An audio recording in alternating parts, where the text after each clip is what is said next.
గుడిలోకి రావద్దు, వీడు ఇక్కడికి రావద్దు అని ఎక్కడ మొదలైంది ఫస్ట్ అంటనేస్తాను. అక్కడి నుంచే మొదలైంది కదా. అక్కడ కూడా నాకు అవకాశం కావాలని అంటున్నా. నేను తప్పేమంటున్నా? నువ్వు వచ్చినవా, నువ్వు నన్ను అడుగుతున్నావు. నేను మా వాళ్ళు వచ్చి అడిగినప్పుడు నువ్వు ఇచ్చినవా? ఇప్పుడు ఆగండి సార్, నేను ప్రపోజల్ పెట్టినా సార్, నేను చెప్పినా నీకు ఇది నా పరిస్థితి, నాకు ఆలోచన ఉందని చెప్పినా. ఓకే, నన్ను తిరస్కరించారు. అది కాని పని, అది జరగదు, మీకు ఇయ్యరు, అది కాదని చెప్పేసిరు. నేను రాలేకపోయినా నా మాట కూడా వినాలి కదా. అది సార్, గ్రామంలో ఖచ్చితంగా వివక్ష ఉంది సార్.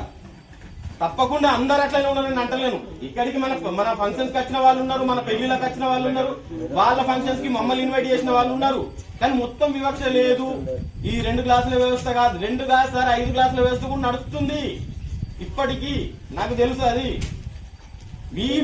మా వాళ్ళు కొంతమంది పొలాల్లో పనిపోతే చూసే విధానం కూడా నాకు తెలుసు. సార్, నాకు తెలుసు కాబట్టి అడుగుతున్నా. ఏ క్యాస్ట్ వాళ్ళు పనికి వస్తారు, నీకు కావాల్సింది పని, నువ్వు డబ్బులు ఇస్తావు.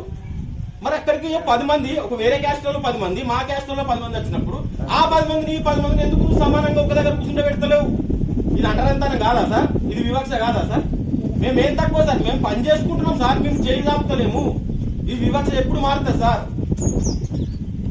ఖచ్చితంగా 100% వివక్ష అనేది తప్పకుండా. గా మా అక్క వాళ్ళకి రూమ్ కావాలని క్రాసింగ్ దగ్గర నేను చూసిన టూలెట్ బోర్డు ఒక 4-5 చూసిన. టూలెట్ అంటే ఖాళీగా ఉన్నాయి. నేను ఫోన్ చేస్తే లేవు అన్నారు. అర్ధగంట ఇంకో వ్యక్తి రాగానే అలకిస్తారు. 2 క్లాసుల పద్ధతి అవసరం లేదు సార్. మనిషి లెక్క చూస్తే సరిపోతుంది.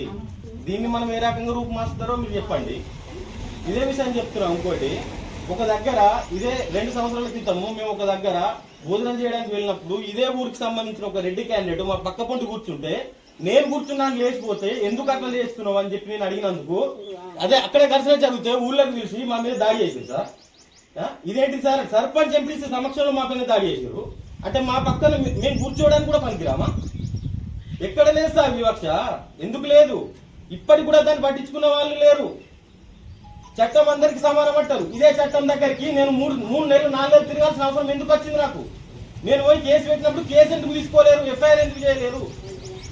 ఆ టైంలో ఉన్న ఎస్ఐ గారు నన్ను ఎందుకు పట్టించుకోలే? నేను ఎన్నిసార్లు స్టేషన్ తిరిగినా, ఎన్ని స్టేషన్లు తిరిగినా, ఎస్ఐ దగ్గరికి వెళ్ళినా, సిఐ దగ్గరికి వెళ్ళినా, డిఎస్పీ గారి దగ్గరికి వెళ్ళినా నన్ను ఎందుకు పట్టించుకోలేరు? ఎఫ్ఐఆర్ ఎందుకు తొందరగా చేయలేరు?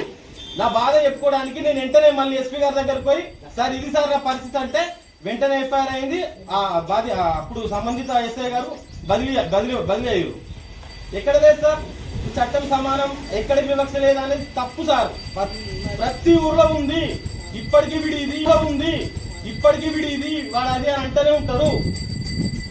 లేదనే విషయం లేదు. కాకపోతే దానికోసం ఏం చేయాలనేది మీరు ఎప్పుడు సార్, మేము దానికోసం మీరు ఏ విధంగా సహకరిస్తారనడానికి మేము సంతోషంగా మేము స్వీకరిస్తాం సార్. మీరు డిసైడ్ కాకండి లేదు అని చెప్పడం అంటే ఒక రకంగా ఆ టైంలో ఉన్న పరిస్థితులు ఈ టైంలో ఉన్న పరిస్థితులు పూర్తిగా సమానంగా ఉన్నాయి అనేది అని కాదు. సరే, చాలా వరకు మారింది అనేది వాస్తవమే, కానీ పూర్తిగా మారింది అనేది మాత్రం తప్పు. ఇప్పటికీ గ్రామాల్లో వివక్ష అనేది చూపిస్తున్నారు, ఉంది, ప్రతి ఊర్లో ఉంది. ఈ రోజు గుడి విషయం వస్తే మాకు అందులో స్థానం ఉండదు, మాకు ఆ బాడీలో స్థానం ఉండదు.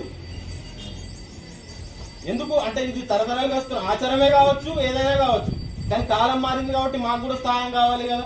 ఇప్పుడు ఆ గుడి విషయంలో వచ్చి మీరు ఏ రకంగా స్పందిస్తారో చెప్పండి సార్. నాకు రాసింగ్ దగ్గర ఈ అవకాశం ఇచ్చినందుకు ప్రతి ఒక్కరికి ధన్యవాదాలు. మా వాళ్ళు బాగుపడ్డా